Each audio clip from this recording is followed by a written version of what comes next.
Здравствуйте, уважаемые зрители! Добро пожаловать на наш канал. Меня зовут Райнхард. Давайте с вами поговорим сегодня о том, как высаживать хризантемы осенью. Сразу хочу отметить, что оптимальным, конечно, желаемым сроком для посадки этой культуры является именно весна. Именно весной у хризантем имеется возможность достаточно укорениться, хорошо разрастись на новом месте, процвести и успешно перезимовать. Но, несмотря на это, и у осенней посадки есть тоже свои преимущества. Во-первых, мы видим то, что мы берем. Нам хорошо виден габитус растения, окраска цветков, форма их, размер. Также плюс ко всему хризантемы зачастую у нас именно продаются осенью в цветущем состоянии, поэтому у нас нет больше другого выбора, как просто их купить и посадить. В наших условиях, климатических условиях средней полосы, в условиях северо-запада, оптимальным сроком для посадки хризантем осенью в открытый грунт является конец августа и где-то до 20-х чисел сентября. То есть вот в этот срок желательно уложиться при посадке этой культуры. В случае того, если вы купили хризантемы слишком поздно, например, в середине октября, такое тоже бывает, они и в октябре продаются цветущие, в этом случае лучше всего хризантемы высаживать уже не в открытый грунт, а именно в какую-то крытую теплицу поликарбонатную, дополнительно на зиму их укрыв спанбондом. В таком случае у хризантемы будет больше шансов перезимовать и перенести вот эти неблагоприятные условия зимы. Поэтому здесь вот лучше, если вы покупаете хризантемы очень поздно в октябре, лучше не рисковать и не высаживать их в открытый грунт, да, именно обойтись перезимовкой в теплице. Зачастую бывает так, что на цветочных рынках помимо корейских хризантем продаются крупноцветковые индийские хризантемы. Вот от покупки индийских хризантем лучше отказаться сразу от крупноцветковых хризантем, поскольку эта культура не может расти круглый год в открытом грунте. Для того, чтобы она перезимовывала, ее нужно обязательно из грунта осенью выкапывать и переносить либо в крытую теплицу, как я уже сказал, поликарбонатную, либо убирать где-то в непромерзающий погреб. Только вот в таких условиях возможно выращивание этой культуры в наших условиях. Для нашей климатической зоны лучше всего подойдут ранние сорта хризантемы корейской. Они у нас успевают процвести до наступления холодов, из них мы можем делать красивые букеты. Вот от покупки поздних сортов, опять-таки, хризантемы корейской лучше тоже отказаться, поскольку поздние сорта этой хризантемы, они могут зацвести и в конце октября, и в начале ноября. В это время у нас уже может быть очень холодно, бутоны хризантемы просто-напросто погибнут, и цветения мы с вами не дождемся, поэтому выращивание таких сортов нет никакого смысла. Лучше всего покупать ранние сорта хризантемы корейской. Хотел бы сразу обратить ваше внимание на какой момент нужно посмотреть при покупке хризантемы. Вот у меня специально для этого видео было куплено несколько хризантем. Вот в основании куста, если вы посмотрите, имеется вот такая вот поросль. Причем вот в данном случае она встречается достаточно обильно. Вот эти вот молодые побеги. Вот при покупке кустов в первую очередь нужно обратить внимание, чтобы были именно вот эти вот молодые побеги. Именно при наличии вот этих молодых побегов у хризантемы есть все шансы на то, чтобы хорошо перезимовать и чтобы на следующий год уже вырасти, полноценно развиться и порадовать нас цветением. Если вы покупаете чисто букетный куст без наличия этой поросли, такое тоже бывает. Вот от таких кустов тоже при покупке лучше воздержаться, потому что такие кусты в случае неблагоприятной зимы и в случае раннего наступления холодов могут просто-напросто не успеть образовать вот эту вот молодую поросль, да, и за зиму, естественно, подопреть и на следующий год уже не появиться. Поэтому обязательно смотрите, чтобы вот молодая поросль в основании куста присутствовала. Это очень важный момент. Каким должно быть место для посадки хризантем? В первую очередь оно должно быть хорошо освещенным, оно должно быть солнечным. Хризантемы любят именно хорошо освещенные места. Дело в том, что в тени у этой культуры побеги становятся тонкими, цветки становятся мелкими. То есть тень для выращивания хризантем у нас не подходит. Следующий момент. Какая должна быть почва? Хризантемы предпочитают почву от слабокислой до нейтральной реакции. pH где-то от 6,5 до 7, то есть вот в этих пределах. Почва должна быть достаточно влагопроницаемой, плодородной и рыхлой. Вот ключевое слово здесь именно рыхлая, потому что хризантемы абсолютно не выносят излишнего замокания, наличия излишней влаги в почве. То есть для них не подходит высадка на какие-то низины, на какие-то ямы, где скапливаются талые воды или вообще в принципе где может скапливаться дождевая вода. То есть лучше всего хризантемы высаживать на приподнятые грядки, на приподнятые цветники. У меня вот в принципе все цветы в моем саду, я их выращиваю на приподнятых цветниках, потому что вот у меня участок находится на давно уже осушенном торфянике, да, и грунтовые воды все-таки не так глубоко залегают, как хотелось бы, поэтому вот все цветы у меня растут на приподнятых цветниках, в том числе и хризантемы, и чувствуют они себя в таких условиях достаточно неплохо, поэтому рекомендую, что если у вас какие-то похожие условия в вашем саду, то тоже следует их выращивать лучше на приподнятых каких-то местах. Следующий момент, если у вас в саду, допустим, тяжелые почвы, то такие почвы лучше всего улучшить их механический состав обязательно внесением песка и листового перегноя. Вот листовой перегной в данном случае является очень хорошим разрыхлителем и вносит его под перекопку, и таким образом улучшает механический состав, и грунт становится пригодным для выращивания хризантем. Плюс ко всему у него появляется оптимальная реакция, которая нужна для выращивания этой культуры. Давайте теперь поговорим с вами о том, как следует посадить хризантему на цветник. Итак, давайте попробуем посадить вот такую вот хризантему. Что для этого нужно сделать? У меня подготовлена яма глубиной 30 сантиметров. В принципе, для хризантем копать глубокие ямы не нужно, это абсолютно бессмысленно. 30-40 сантиметров глубиной ямы это вполне достаточно. Также плюс еще с боков где-то должно оставаться тоже свободное пространство для того, чтобы ее потом заполнить грунтом, и чтобы вот эти вот молодая поросль, да, чтобы она свободно распределилась по этой яме, чтобы она не была как-то прижата твердым грунтом со всех сторон. Об этом нужно помнить. На дно вот этой ямы мы укладываем вот такую вот смесь. Смесь приготовлена из хорошо перепревшего компоста в течение 2-3 лет и садовой земли. Компоненты все примерно в соотношении 1 часть хорошо перепревшего компоста и 1 часть садовой земли, то есть одинаково. Значит, неплохо бы, кстати говоря, вот если есть в эту смесь добавить еще и песка для рыхлости, да, но вот у меня в данном случае его нет, поэтому я его добавлять не буду. Если место сырое, если вы знаете, что на месте на этом может скапливаться вода, обязательно на дно ямы внесите дренаж. Сделайте яму чуть поглубже и внесите на нее дренаж. Для дренажа может сгодиться битый кирпич, может сгодиться керамзит, да и на худой конец также крупнозернистый песок. Его тоже можно уложить на дно этой ямы. Значит, можно, кстати говоря, также добавить в яму суперфосфат. В этом случае у нас с вами необходимость отпадет в подкормке суперфосфатом хризантем весной, да. Ну, я вот его сюда вносить не буду, потому что я и так весной все цветники удобряю комплексным удобрением, там и фосфор содержится в нем, поэтому сюда его вносить я не буду. Перемешиваем вот эту плодородную смесь, которую мы внесли на дно ямы с тем грунтом, что там был. И, в принципе, таким образом питательная основа для посадки хризантемы готова. Теперь, что важно помнить? Перед тем, как хризантему сажать, нам обязательно, вот жалеть не надо, обрезать все вот эти цветки, что у нас на кусте имелись. Они нам пригодятся для букета, мы их можем спокойно увезти в город, да, использовать в букете. Не надо их оставлять на кусте, потому что растение будет затрачивать силы на открытие новых цветков, да, потому что не все они еще раскрыты, вот здесь многие бутоны есть. Поэтому их необходимо всех удалить для того, чтобы растение тратило силы на укоренение. Именно это нам сейчас с вами главное. Нам этот кустик нужно сохранить, чтобы он хорошо перезимовал зиму. Поэтому обязательно где-то на высоте 10 сантиметров все вот эти цветущие побеги мы с вами обрезаем. Теперь мы помещаем кустик в яму, расправляем корни. И смотрим обязательно, чтобы уровень посадки, чтобы корневая шейка не была заглублена вниз. Вот ни в коем случае этого не делайте. Хризантема просто может подопреть.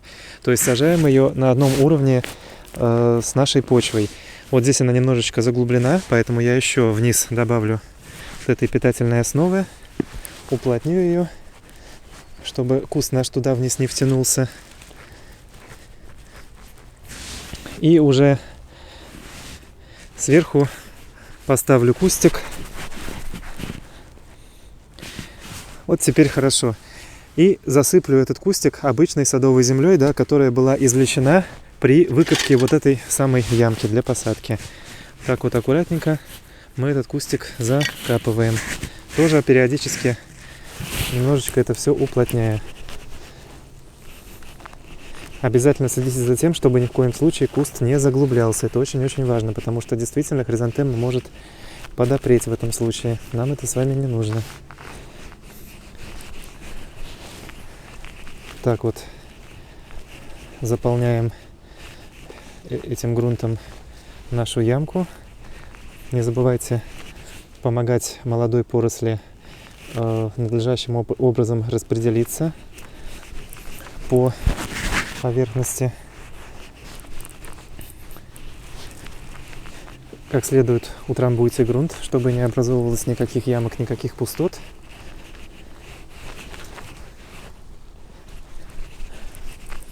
А лишний грунт, что остается со всех сторон, можно просто убрать в ведро, да, и использовать уже при посадке каких-то других растений. Точно так же мы высаживаем и второй кустик хризантемы в подготовленную яму глубиной где-то 30-40 сантиметров. Повторюсь, глубже копать не надо. На дно этой ямы мы внесем плодородный субстрат из смеси компоста и садовой земли. Все точно так же. Уложим его на дно. Вот здесь дождевой червь, к сожалению, я не хочу ему навредить. Поэтому надо его немножко прикопать, чтобы не помешать ему, не повредить его в процессе посадки. Уплотним слегка грунт, перемешаем его с той землей, которая была на дне ямы. Вот так вот. И разместим кустик. Да, обязательно, как я сказал, обрежем все вот эти цветоносы. Они нам не нужны. Цветоносы у нас пойдут в букет. Этот куст должен потратить силы на укоренение, а не на цветение. И смотрим, да, чтобы уровень посадки соответствовал уровню почвы, да, чтобы ни в коем случае хризантема не была заглублена. Добавлю вот еще немножко грунта питательного. В принципе, вот получается на одном уровне с почвой на цветнике. И заполняю пространство между растением и стенками ямы обычной садовой землей, которая была извлечена при выкопке этой ямы. Сразу хочу обратить внимание на расстояние. Вот у меня здесь растет еще одна хризантема. Если мы сажаем хризантемы рядом с друг другом, то необходимо помнить о расстоянии, которое следует соблюдать при посадке. Оно должно быть где-то не меньше 20 сантиметров, поскольку хризантемы разрастаются достаточно быстро. Чтобы они друг другу не мешали, чтобы друг друга питанием не обделяли, мы их сажаем вот на таком вот расстоянии. Для высокорослых сортов, если сорта около метра где-то, такие хризантемы тоже бывают, их можно встретить в продаже. Там расстояние уже нужно выбирать, соответственно, большее. Оно будет где-то порядка 50 сантиметров, то есть на 50 сантиметров друг от друга. Об этом расстоянии, пожалуйста, помните. Так вот, заполняем пространство вот этим грунтом. Опять-таки следим за тем, чтобы хризантема не была заглублена ни в коем случае. И распределяем грунт по поверхности, обычную садовую землю.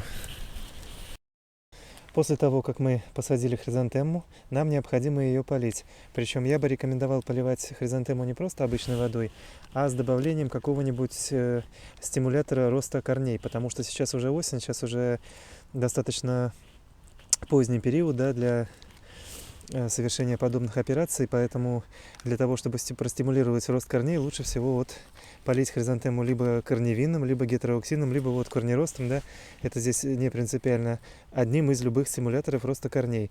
10 грамм в пачечке, растворяем в лейке 10-литровой и какой-нибудь палочкой, да, это все можно перемешать.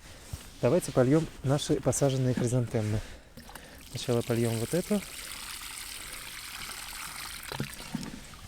Лучше всего, конечно, сделать вокруг хризантемы такую небольшую луночку, для того, чтобы вода никуда не убегала, чтобы именно вся влага досталась корням растения.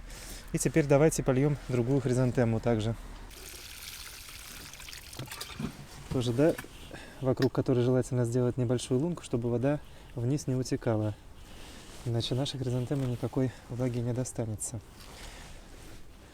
Подождем сейчас, пока вода впитается, и произведем обязательное мульчирование этих посадок.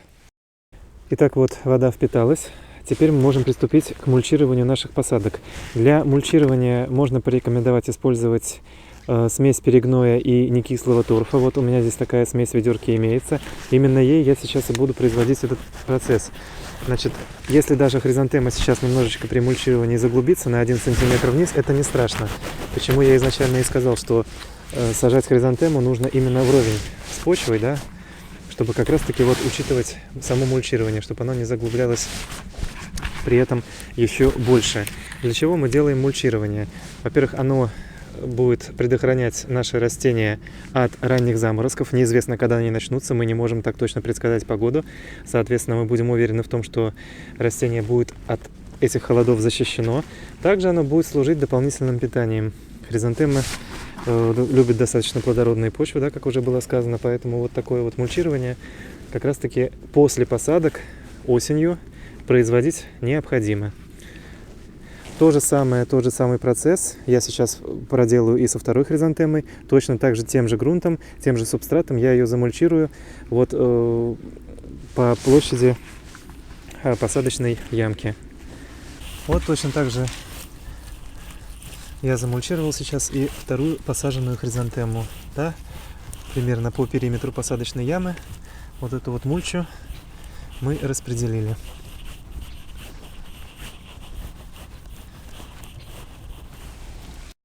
Хочу также отметить, что хризантемам в принципе необходимо периодическое деление куста.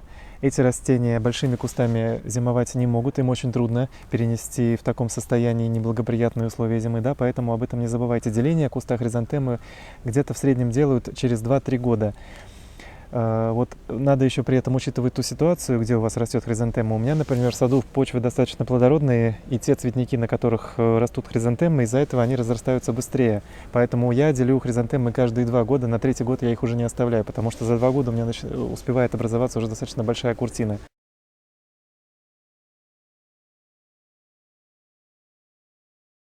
Один раз я пренебрег вот таким делением, у меня был очень красивый сорт белой хризантемы, невысокий такой.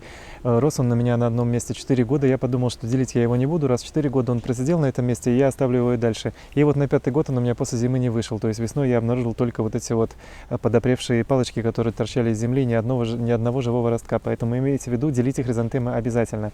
И еще один момент.